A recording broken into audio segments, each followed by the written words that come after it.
to my channel, everyone. My name is Pragya Bhatt, and I'm a yoga teacher and a new mother. Today, I'm in conversation with yoga teacher and scholar Agi Wittich. And this is a part of a series of conversations I'm having with yoga practitioners and teachers who have navigated pregnancy, postpartum, and motherhood. I was inspired to start these conversations because, as a yoga practitioner and teacher, when I was pregnant, there were hardly any resources which could help me make sense of what was happening. And which could also give me insight so that I could fully appreciate the experience as a yoga teacher and as a new mother. So I'm doing that with Dr. Agi Wittich, speaking to her about her experience. And so, Agi, welcome to my channel. Thank you, Pragya, for inviting me. And let me give everybody a short introduction to you and your work. Dr. Agi Wittich is a distinguished Iyengar yoga teacher, Indologist, and scholar, specializing in the intersection of yoga and women. With over 2 decades of experience in yoga practice and a PhD in comparative religion from the Hebrew University of Jerusalem, she seamlessly integrates rigorous academic research with embodied practice. As a mother herself since 2020, Aggie brings both personal insight and professional expertise to her work. She teaches Iyengar yoga to pregnant women and mothers, combining traditional yoga wisdom with a deep understanding of the unique physical, emotional, and spiritual needs of women on the path of motherhood. Drawing from her extensive research, including her publication, Conceptualizing Motherhood in Yoga, Pregnancy Oriented Iyengar Yoga in Religions of South Asia, Aggie offers thoughtful, evidence based discussions on how yoga can support women during pregnancy, birth preparation, postpartum recovery, and beyond. She also brings voices from the field to the conversation, including in her recent interview with Rita Keller, one of the foremost teachers and authors on Iyengar yoga for motherhood.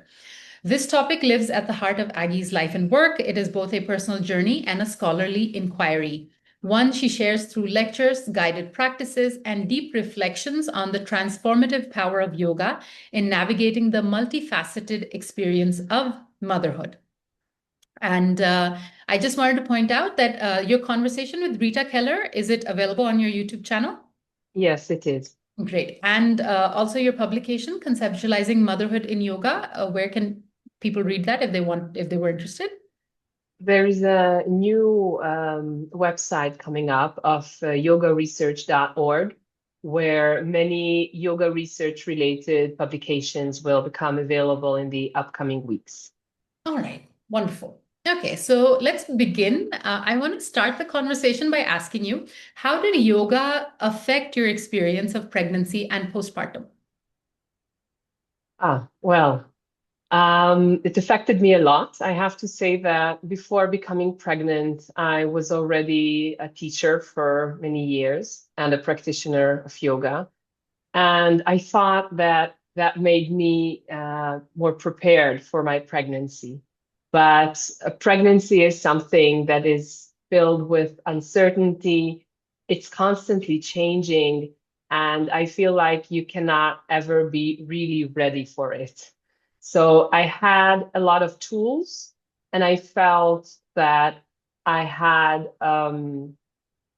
where to turn to. I could consult my teacher. I could revisit the books about Iyengar yoga and pregnancy.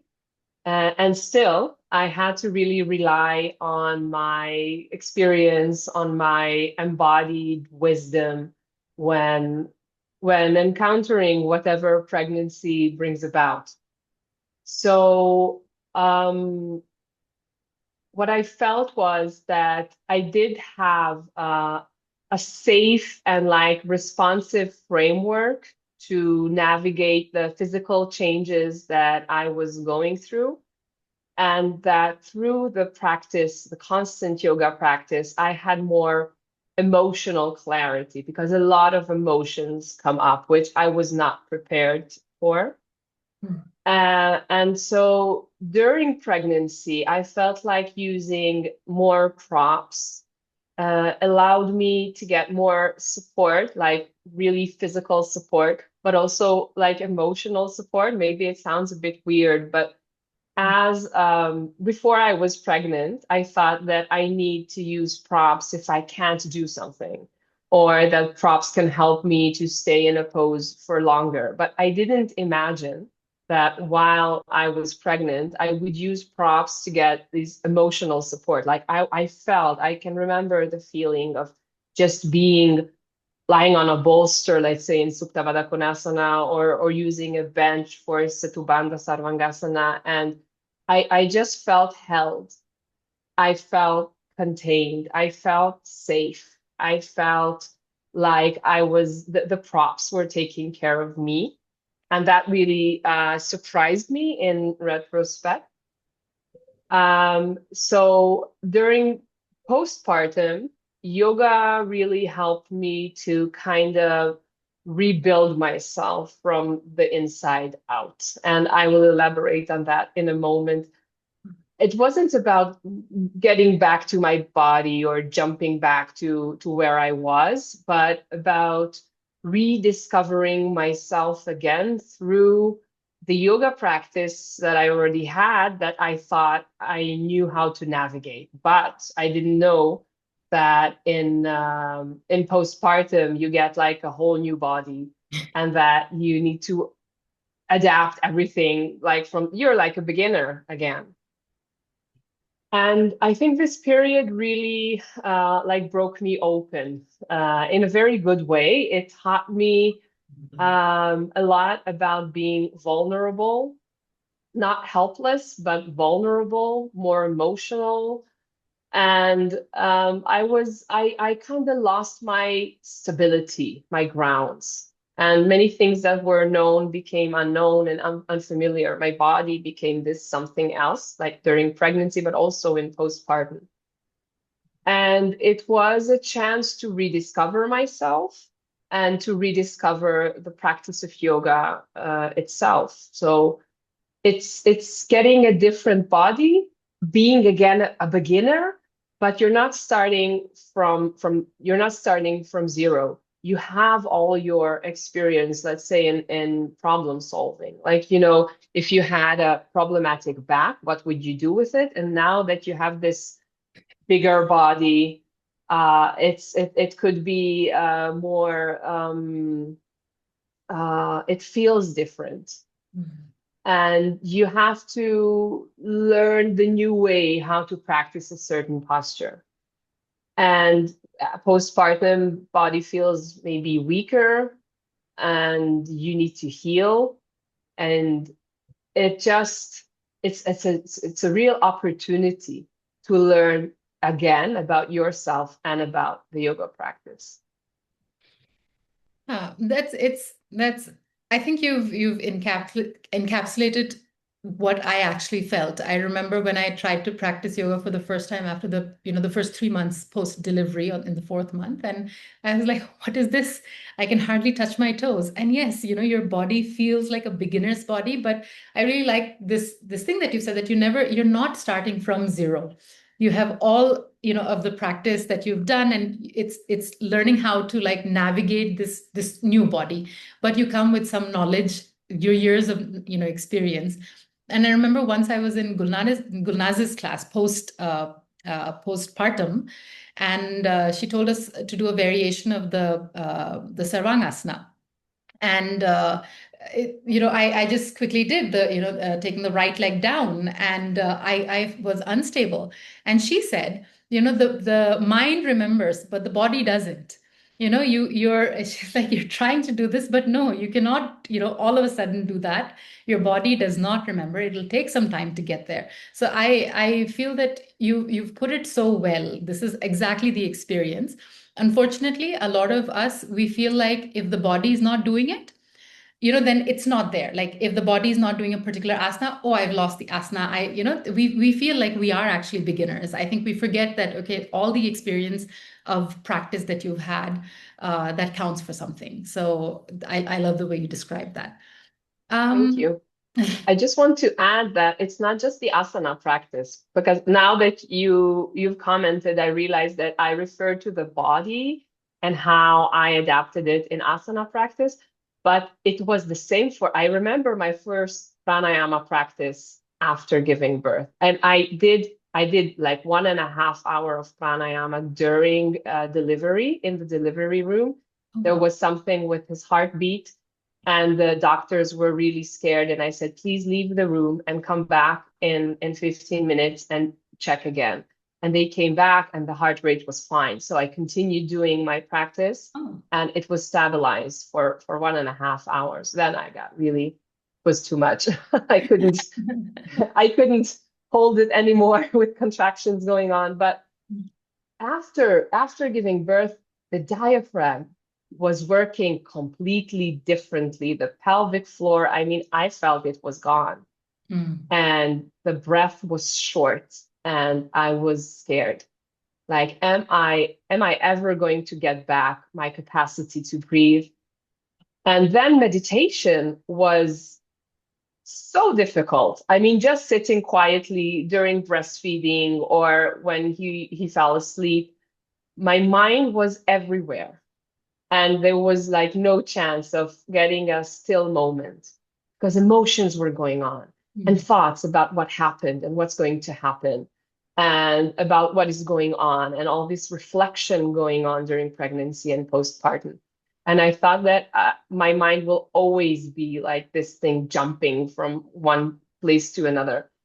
And it was hard to get back my stillness and the sense of grounding. So I would say it was the body, of course, but these hormonal shifts and the mind shift, it's like an initiation. Like you become someone else spiritually. I I became a mother and I'm still am, and I was not prepared for that. I'm constantly a mother. And it's not something that you can redo. It's not like I started studying, so then I'm a student, and when I graduated, then I'm not a student anymore. This thing will follow me for the rest of my life. And it's a huge change. And we know that from brain science that the brain changes, the amygdala grows in size. So when the body shifts, the mind shifts, the emotions shifts, you have to find new ways how to calm yourself down, how to resume also abhyasa. So the practice of the physical practice, making time, scheduling time for practices is a huge thing for mothers. And then the vairagya part of it. How can I detach myself from these constant fears and thoughts and anxiety, constant anxiety? Is he sleeping? Is he moving? Is he? Oh, that took a long time. Yeah. Yes, I can relate to that as well. So, at this point, I'd like to mention one of the meetings that we had, the Yoga Readers meeting, where we're discussing Gita Iyengar's Yoga for Women. Uh, so you said something like when we were talking about the different phases of a woman's life, which is what she discusses in the beginning of the book. You said that women go from one phase to the other, and I am in postpartum until I am in another phase of life, and that really stuck to me. And I was like, okay, I need to ask Aggie what she means by that, because my postpartum experience is like now I'm 14 months postpartum, and I'm thinking, am I still postpartum? Or can I just say that, okay, now I'm normal, So maybe you can also tell us a little bit about yoga readers, because as I was telling you, I think it's a wonderful initiative. And then you can tell us what you meant by I'm in postpartum until I'm in some other phase. Okay, thank you. Yoga Readers is an initiation of having a global community of people who are interested in reading about yoga. So yoga off the mat, you could say. And it has grown immensely recently. We are more than 1,400 members by now.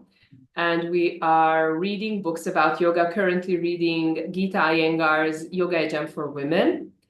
And everyone can join. It's free, it's online, it's on Facebook, it's on WhatsApp. On WhatsApp, you can get reminders for what to read, focus questions, reflection questions, little quotes to get you back on track. Sometimes we have a quiz, which makes it a bit more fun.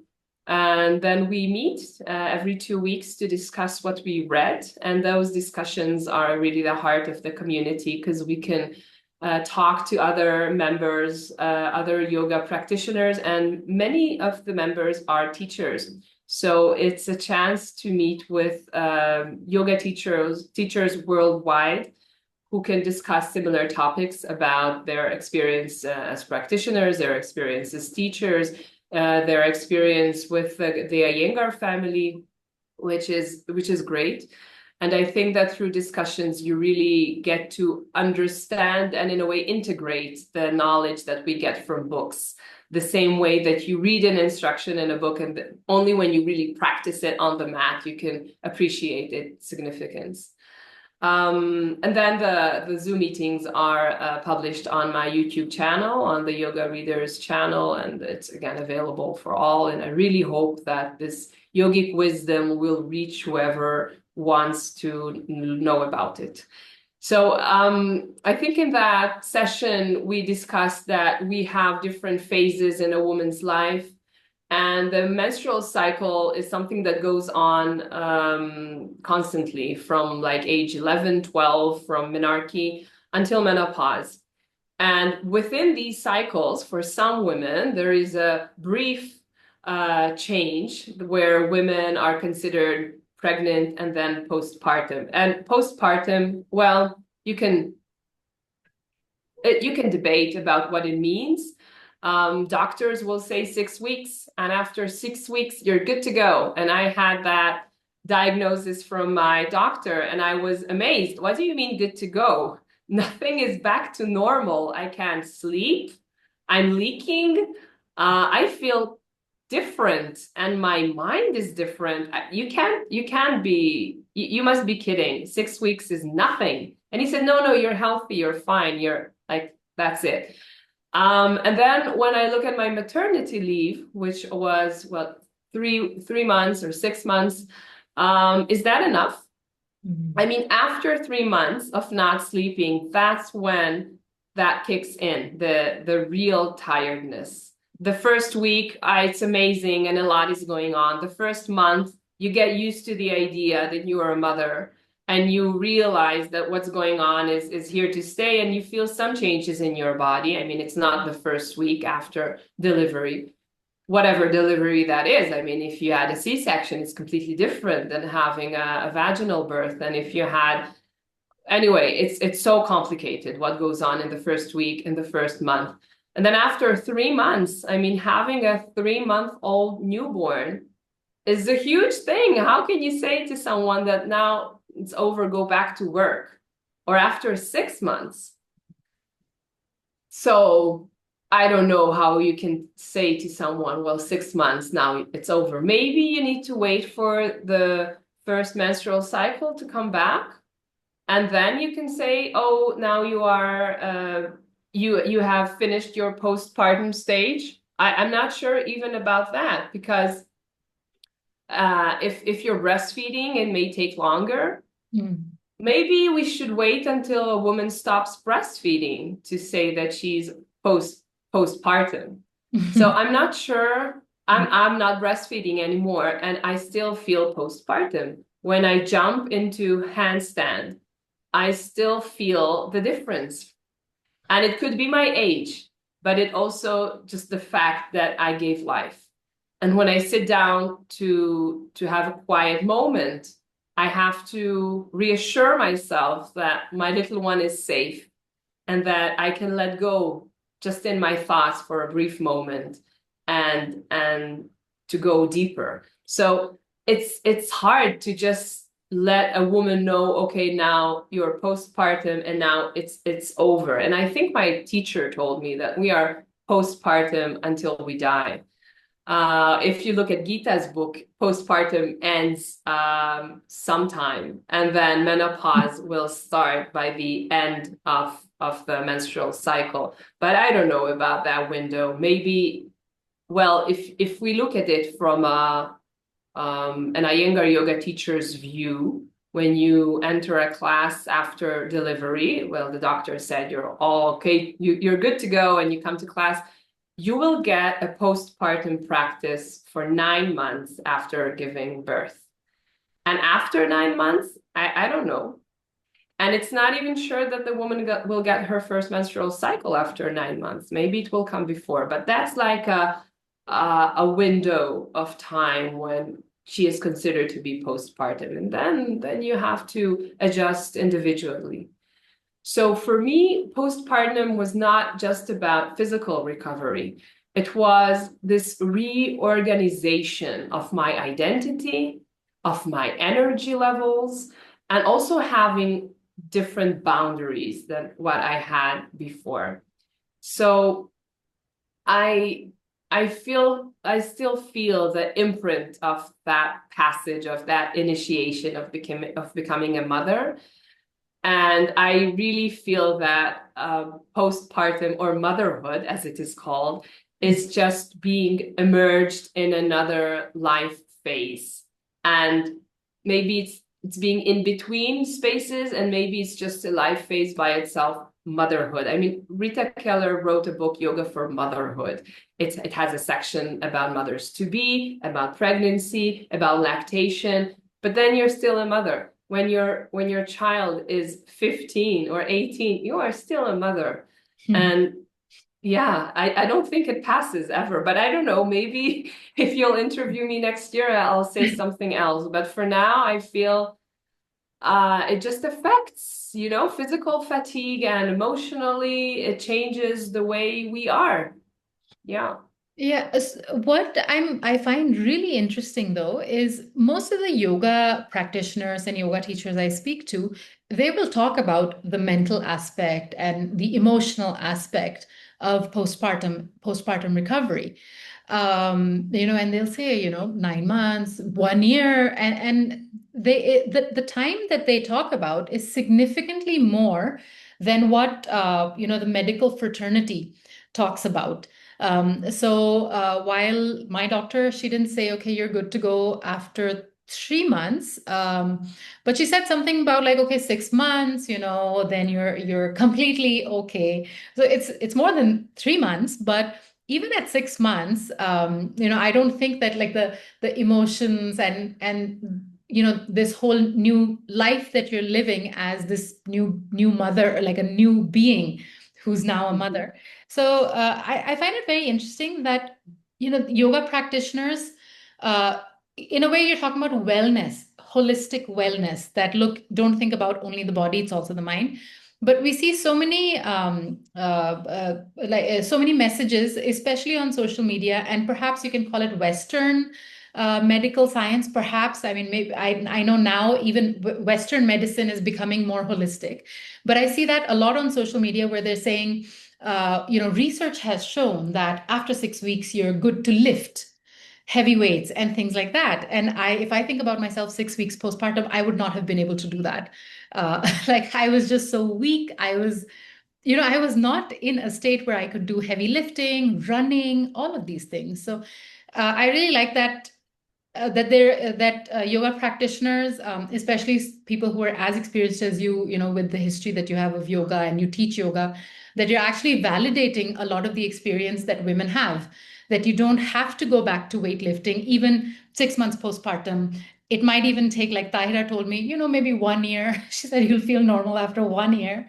And at that time, I was like, oh my God, I'm going to feel like this for 1 year, and I couldn't conceive of it. But now it's been 14 months, and now I can understand it a little bit more. So I wanted, your thoughts on this specific thing, like that anxiety that a lot of new mothers feel, because you approached yoga from a practitioner's point of view, and you had the wisdom of yoga, I can say, the wisdom of yoga to help you at least understand, okay, this is anxiety. And, like you could understand that. But a lot of new mothers, and especially if you see India, a lot of women who are very young, like in their mid 20s, they become mothers and they don't have the tools that perhaps you had to understand, okay, this is anxiety, and and things will go back to normal, whatever that normal, you will start feeling better, and that maybe your flexibility will come back. How can new mothers like deal with that anxiety? Yeah, that's a really good point. I think one thing that is important to keep in mind, that you don't need to go back to what you were before. You transitioned. Now you are something else, like a butterfly that came out from the cocoon. So you're totally different. You have different colors. You have a different depth to you. You have a different way of being sensitive in the world. You have different understandings. You have different priorities now. You have more responsibilities than before. There is no way of going back to what you were before. And if you keep that in mind, you give yourself a permission to stay for some time in your new form of confusion, of anxiety, of being uncertain. I think that part of the anxiety is, who am I after giving birth? You kind of feel the loss of your physical ability, your flexibility, your strength. You talked about lifting the baby. I think that's enough to begin with. And breastfeeding takes a lot of your prana. You need to replace it. You need to nourish yourself. So just taking time to recognize that you need that time to be confused. You need that time of letting go. I know for me, with my baby, I think it was after 1 month, when they start like reaching and catching your hair, I had to take off my jewelry, all my jewelry. So I was shedding things. I was shedding clothes that I couldn't wear because the fabric was not soothing enough. And I had to lose these habits that I used to have, waking up at a certain time, going for my yoga practice. No, schedule is now totally different. I had to lose my wish to sleep at night or to be very productive during the day. I had to shed a lot of things. And when you're shedding all those things and you're letting go, you're constantly asking yourself, if I'll keep on doing this, what will I be left with? And this kicks in even when it's the 5th or 6th months, when you start losing your hair, your beautiful pregnancy hair that you just got, when everybody was telling you that you're shining and that you look amazing. You don't look amazing, you don't feel amazing, your hair is everywhere, and you're exhausted, and you're just thinking, what am I? Am I just this? Like, am I my being? Is it just taking care of this baby? And it differs from mother to mother, and the demands of the baby, if it's a healthy baby, if the baby has special needs, and so on. It depends on the help the mother gets. If she needs to clean the house and cook her meals, and she has to work to provide for her family, or can she take more rest and more time for herself? I know that in the States, some mothers go to work 2 days after delivery because they have to, and that's their way of working through postpartum. So I think that just keeping in mind that now you are something else, and that you need to discover what that thing is. And maybe postpartum depression has also something to do with this, of not having enough space to realize who you are now and what is important for you now and what you can and can't do now. So through the Iyengar yoga postpartum practice, I think a woman learns that it's not about strength. It's not about kicking up into a posture. It's not about holding a posture for a long time. It's not about the muscles. It's about the ability to breathe. It's about the ability to bring yourself to the practice, because making time, whether it's 30 minutes or 90 minutes, making time to practice when you're not sleeping, you're not eating, you're not taking that shower that you need, you just make time to practice. I mean, that's a big part of it already. So there you are in these postures that are supported, and you're using a lot of belts to help the pelvic floor and the muscles to go back to like holding you from that place in pregnancy when you were letting go.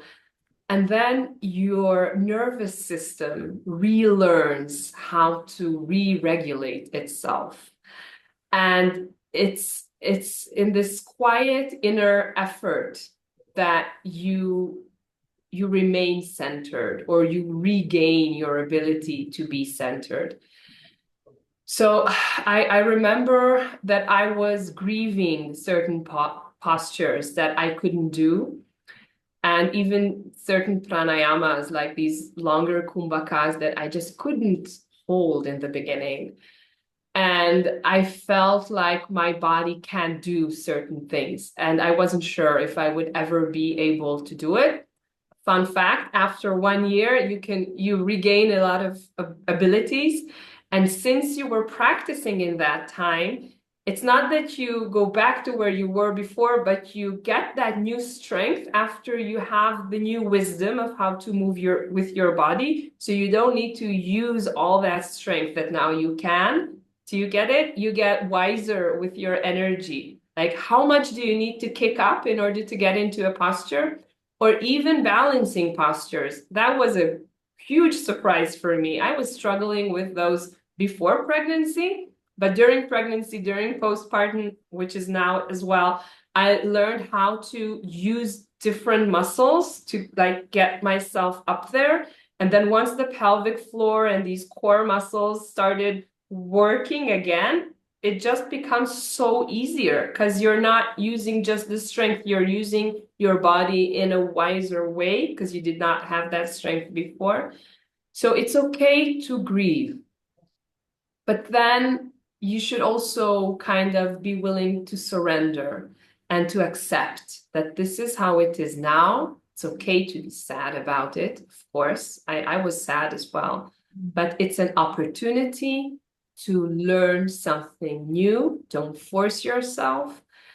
And in a way, when you get stronger, you're also softer. So that's the balance between you're getting wiser at how to use your body. You don't need all that pushing and that strength that you thought you needed. So then once you lost it, you realize that there's another way to go about it. So you're stronger and softer. Yeah, so the wisdom of yoga is permeating your physical practice also then, which is the opportunity, because if this experience hadn't happened pre-pregnancy, like you wouldn't know that, you didn't have that obstacle. And then yeah, so I love what you're saying, that it's because by virtue of your body going through this whole pregnancy, that you can discover so many new parts of yourself and know how to use them. And you come back, you're saying stronger because you've continued to work on those postures, and one day post 1 year you can balance better. And I guess also at some level you're saying, okay, have faith, keep your practice, keep trying, and have faith that one day your body will come back stronger because it has so much new wisdom, more wisdom, and you've worked with the body so much that one day this will eventually kick in. Yes, and women should have more compassion towards themselves as well. I mean, there are always postures that you can do. And sometimes women would say, this doesn't count. Doing forward bends doesn't count, or doing restorative work doesn't count. You can do 1 hour lying on your back, working on all your joints. That doesn't count. It's not just about standing postures. It's not just about strong pranayamas. It's not just about, I don't know, sitting still for half an hour.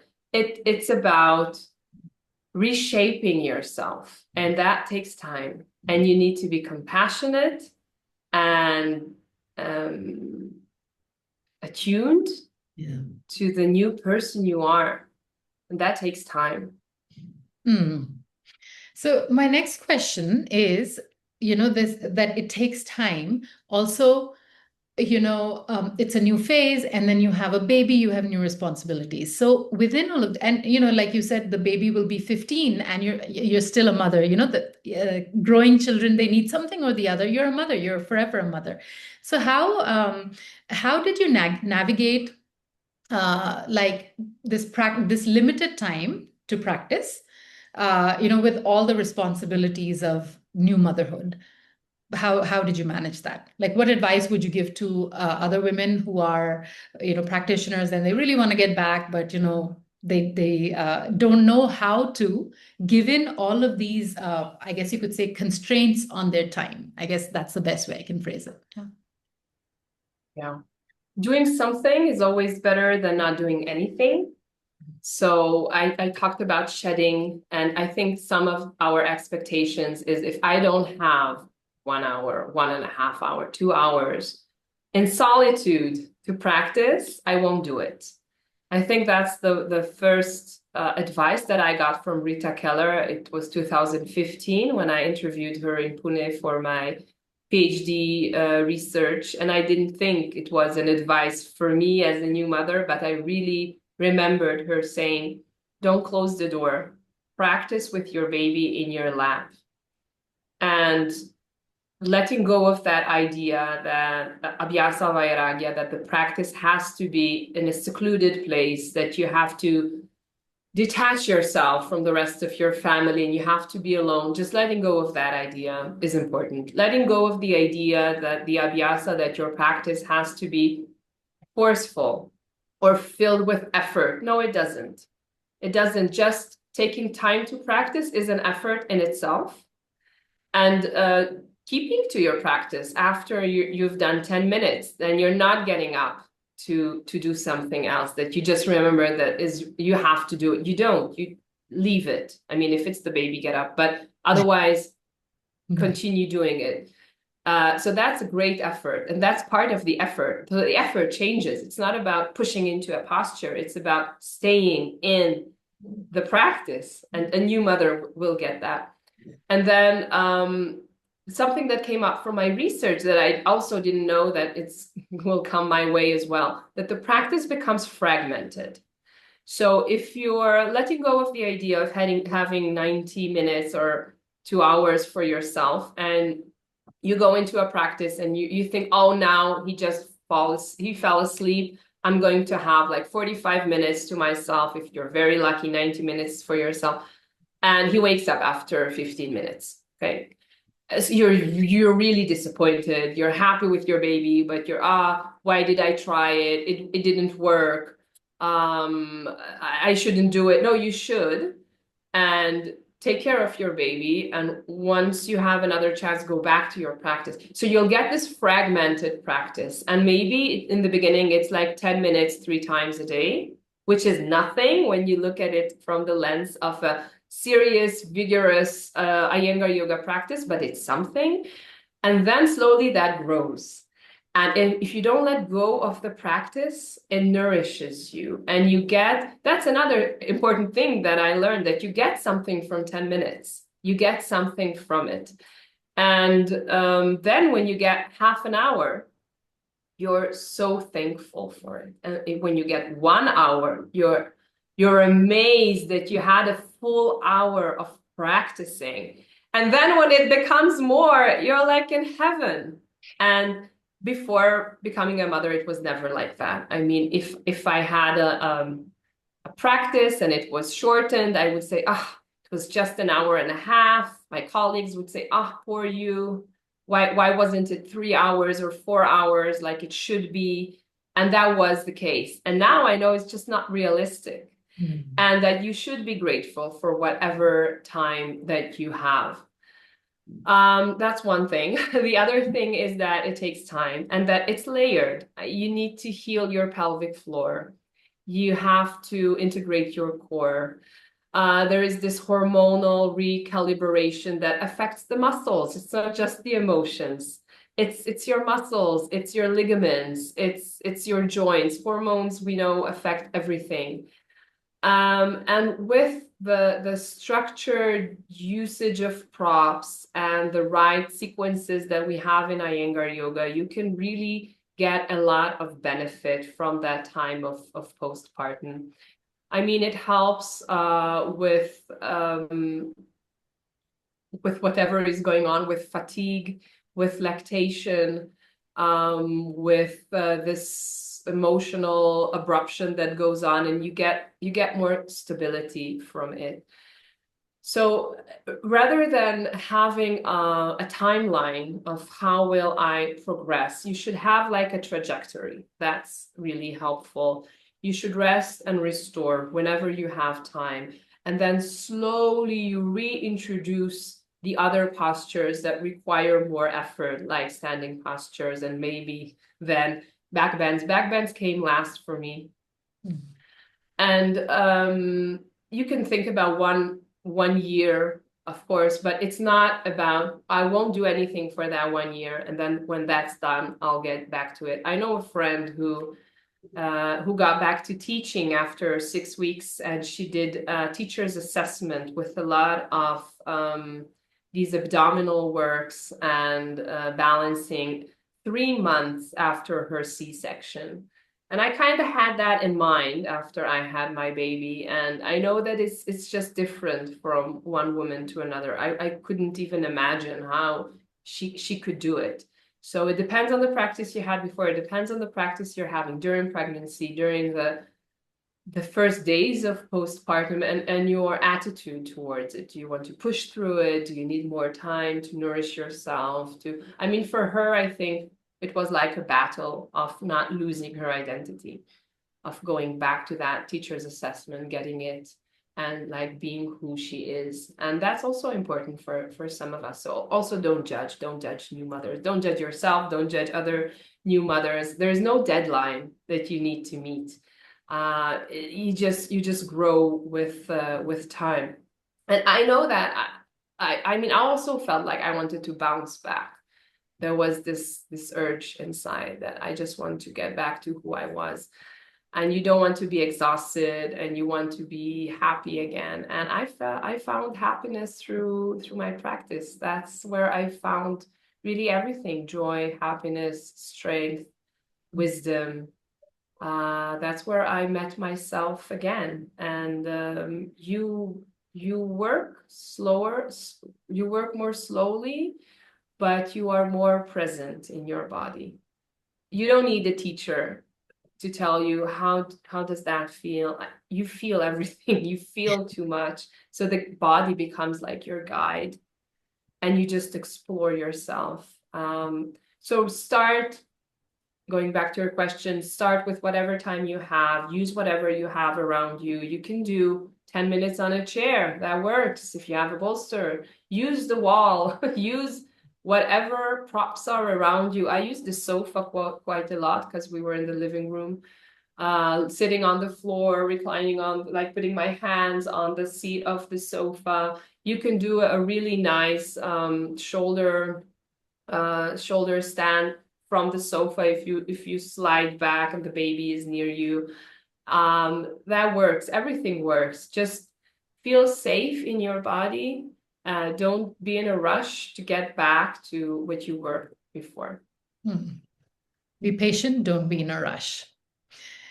So, when you were talking about, getting back to teaching, your friend who, got back to teaching, and also, there are many people who are going to be watching who are professional yoga teachers, like full-time professional yoga teachers. So, and like we were discussing, the body takes a little bit of time, or even a long time to get back to how it used to be. So, how can full-time professional yoga teachers honor these new boundaries? Like, it's a new boundary that happens, right? Like your hamstrings are not as flexible as they were before, and you're still teaching. You go back to teaching. You love teaching. You want to teach. You don't want to take like a year-long break from teaching.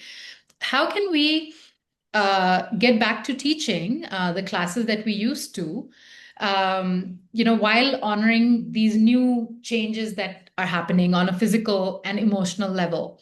So you're in postpartum, but maybe after 6 months, you want to get back to teaching. Maybe even after 9 months, you want to get back to teaching, and your body is not the same as before, but you're teaching the same classes as before. So how can we handle that? Yeah, you need to be really creative and responsible. So if you're having a one-on-one session with a patient or a student that needs hands-on adjustments and needs weights, like let's say someone with Parkinson's disease. I know other colleagues that after giving birth, they passed this student to a different teacher. They knew that they can't give him what he needs from them at this time, and that's okay. So you need to know your limits. And if you need to shout, let's say, after giving birth, I would take one year of no, I don't shout in my classes, but even talk very loudly is taking a toll on your body. So I would say avoid classes where you need to shout. Maybe it's a big crowd, maybe it's outside on the grass. And we have technology for that today, so you can be creative about that. So use your voice wisely. And then when it comes to demonstrations, maybe some things you can demonstrate, but that's true to everyone. You don't have to be postpartum in order not to be able to demonstrate. Maybe you injured yourself. Maybe you're going through something. Maybe your nose is blocked, so you can't demonstrate a certain posture. That's fine. So you need to find some help. You can take a teacher colleague who can do the demonstrations, or maybe an experienced student who can do them. You can alter your classes so they are less demanding, and you can declare that and be very open with your students and letting them know in the following 3 months that I am recovering from, I don't know when that is, but when you come back, you can say, I'm going to go back gradually into teaching. And you can sit on a chair, especially if you're not used to it. Sit on a chair while you are teaching. Take as many breaks as you can. Lean against the wall if you can. I'm talking about the teacher. And then use the voice wisely. I already said that. And take breaks whenever you need. I think one of the things that I realized is that going back to teaching 19-minute long classes was not gradual enough for me. That I wanted to teach like half an hour and then 45 minutes and then 60 minutes, and I couldn't. I mean, that's the format. You have to teach for 90 minutes. And at the beginning, I got really tired after the first half an hour. So I had to manage my energy. And that's something that you learn in postpartum. And then as time passed, it became easier. And now I can teach 2 classes, one after the other. But it takes time. You get really tired. And when your students get a tired teacher, they don't get what they need. They need your full attention. They need your energy. You're there to teach them. So don't just think about yourself when you're thinking, how will I go back? How will I teach? Think about what they are getting. So they're getting a teacher who is tired. I always took a rest before teaching. And then how many classes can you teach per day? For me, it was 1 class per day for a very long time. I used to teach 2 or 3 classes a day before. So I had to cut it down because I felt like if I were to teach more than 1 class per day, they were not getting what they deserve. I was losing attention. I wasn't able to walk as fast as I needed. And then I didn't want to avoid postures because I was too tired to teach them, you know? So you really have to be attentive to your energy levels and consider what the students are getting. And it should be as gradual as you can. I'm not saying go back and teach like things that don't require any effort from the teacher, because that's also wrong. But don't demonstrate all the postures. Right. If you can, sit down, talk less, talk just when it is necessary. Keep the jokes to yourself. Keep the oversharing to yourself. Keep the nice mythological stories from the Upanishads to yourself. I used to tell that to myself all the time. Just do what they need to get, preserve your energy, and be very, very responsible about what they are getting. All right. Yeah. Concrete advice for teachers returning postpartum. So now I want to talk to you about your motherhood. Uh, so now we've just discussed like postpartum, the physical aspects of it. Now, motherhood, how has yoga impacted your motherhood on a physical and spiritual level? Hmm. On my physical level, Mhm. it gives me more energy. Mhm. I'm a very agile mother. I hear a lot from my husband that he tells our son, I'm not a yoga teacher. I can't squat in that way to put on his shoes. He won't sit on the floor as much as I do with him. He would sit on the sofa, and that means that he's elevated, constantly elevated. So when the toddler looks at his father, he has to look up. I mean, he has to look up at me as well, but I'm on the floor. Maybe I'm on my back. Yeah. I'm in these postures, so he would imitate me. So I'm more agile and I'm more flexible, and I manage to, I don't know, go into these small spaces with him, which is fun and playful. Mhm. Um, and that's important. I had a student, an elder man, who after 1 year of practice told me, Agi, you gave me the greatest gift that yoga could give me. Now I'm able to sit cross-legged, so in Sukhasana or Swastikasana on the floor to play with my grandchildren. And I didn't think of that before. The ability that in the Western countries we lose to just sit on the floor. And I see other mothers who are struggling with this. They do sit on the floor because you have to, but they get all these pains in their knees, in their backs. So that's why I'm bringing this up. So sitting on the floor, being able to hold him and walk with him for a long time. My son was uh how do you call that? A carry. Like a I was sling. carrying him. A sling. Yeah, a Yeah. sling. He was on a sling for a long time, more than 6 months. And I felt like my body can do it.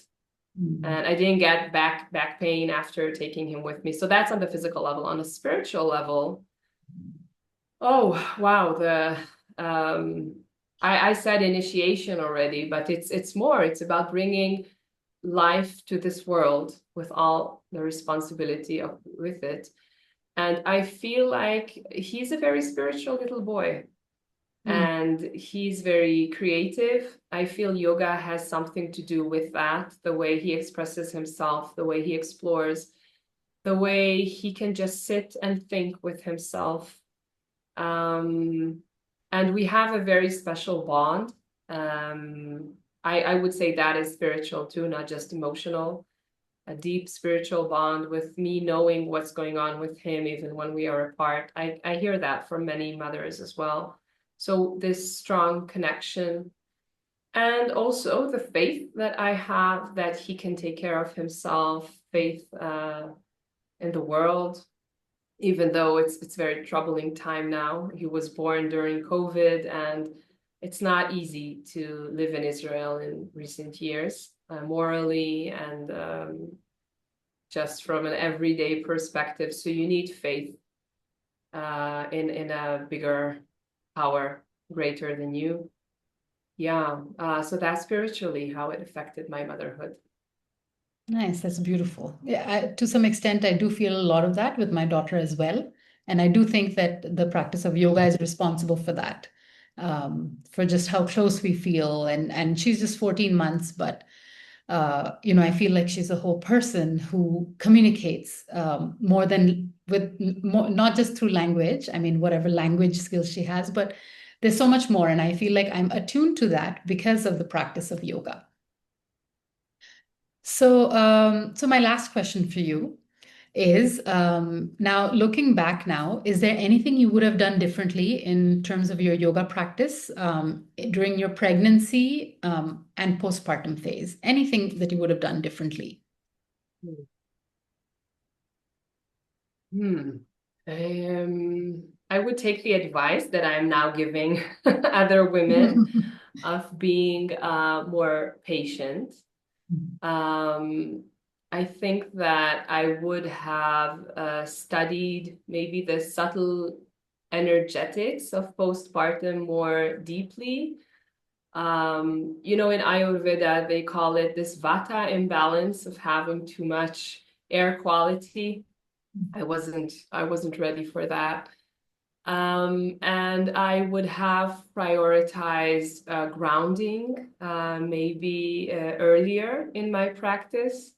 And I would not have looked for that regaining strength that I did like every other woman does. And maybe like from the viewpoint of a researcher, I think I would have documented my experience more consciously, just to have like for me, for myself, a reflection, and maybe for others, like a resource for navigating that path. I didn't have these thoughts about how being in such a difficult place of this, I would say, uncertainty and anxiety, as you said, how being in that place is actually a source of strength. Being able just to be there. I don't know who I am, and that's fine. I don't know what will happen in the next 5 minutes, and that's fine. I don't know what I want, and that's fine. Just being there, letting these parts of me shed off, and just telling myself it's okay. Something new will come out of it. And that new you will be just as amazing as the old you, and that you are growing. My heart is much bigger today. My sensitivity is totally different. I'm more patient today. I didn't know that these qualities count as growth. I didn't know that you can be softer and stronger. I just thought you should be stronger. I didn't know that feeling so much is an asset. It's a way to understand others much better. I think that in hindsight, I would have been kinder to myself, and I would have been more compassionate to myself. And yeah, I think that that's really sums it up. Yeah. And that's why I wanted to have these conversations, because I think when we hear it from another person who's gone through the same thing, who's walked the same path, then mothers to be, like women who are watching this and they're going to be mothers, or they're navigating postpartum, hearing someone who's gone through it saying, okay, I wish I had done this, makes it all the more real. You have to calm down, that you need to take time, all of that, because that's like what your doctor might also be telling all of these things instinctively. But when someone who's gone through the whole thing says, okay, well, I wish I had done this, then it just sort of hits home. So that's I think the whole reason why I want to have these conversations. And in a way, we are documenting like the whole postpartum experience and pregnancy experience from the point of view of yoga practitioners. So that's wonderful. That's pretty much all I had to ask you. Is there anything you'd like to share? Where can if someone wants to attend classes with you, or they want more information about the kind of work that you do, like yoga readers and your publications, your research, where can they find that? Well, many resources are on my website. That's agiwittich.co.il. And there are free lectures about yoga there, about the legacy of BKS Iyengar, for example. There are also paid lectures on topics that are related to yoga. And I publish constantly a lot of information about yoga on my website. That includes yogic wisdom, as I call it. So reflections from the Upanishads, what can we learn from ancient stories from the Bhagavad Gita. And then there is a free manual about yogic texts going back to the Vedas, through medieval Hatha yogic texts as well, just to make sense of all the rich texts that yoga has to offer. I'm writing a lot about trauma-informed yoga, which is something that I wasn't really aware of before October 2023. And I wish I wish I still would not have known about it, because I feel that it kind of happened to me, that I had to re-educate myself about how to teach people who are experiencing trauma, living trauma daily, working with veterans with PTSD. So many populations now in Israel were affected by the situation, and that there is more awareness to it. So I'm writing about that as well. And I don't know where my next research will take me. There is a lot of information about women-oriented Iyengar yoga practices on my website, how to adjust the practice for menstruation, pregnancy, and menopause. And yeah, the yoga readers community links are on the website as well. I'm currently teaching in Jerusalem, Israel. I don't have yet online classes. That might change. I give online lectures, and I sometimes go abroad for a yoga retreat. And yeah, that's about it. I'm going to have some slots open for talks about yoga. So if someone is interested in talking to me about a yoga related issue, it's like a conversation, like something that we had today, Pragya, about a topic, but then to discuss it in the lens of yoga, like what yoga has to say about that, kind of tying together yogic wisdom with everyday troubles or difficulties. But also, I mean, if teachers are interested in understanding a certain topic, they can turn to me as well for these sessions, these yoga talks. So I'm very open to whatever comes my way in that way. That's something that I learned from Iyengar yoga, to be very flexible and creative with whatever comes my way. Yeah, something that's very important, not just for the pregnancy and postpartum experience, but generally life. So, Definitely. so I'm going to in the description for this video, I'll link your website. I think most of the information, all of the information is basically there. It's a central resource for all the work that you do. Yes, thank you. Thank you. And when are you coming to India again? I'm asking myself that daily. Hmm. Yeah, I don't know yet. I have a friend who is a professor in Delhi University, and I really want to come and visit. So she might invite me next year to teach a semester there. Oh, wow. But my heart is in Tamil Nadu, so Oh, in I Tamil Nadu. really want to come. Yes, yes. I studied Tamil for 2 years, and my MA thesis was about the Tirumandiram.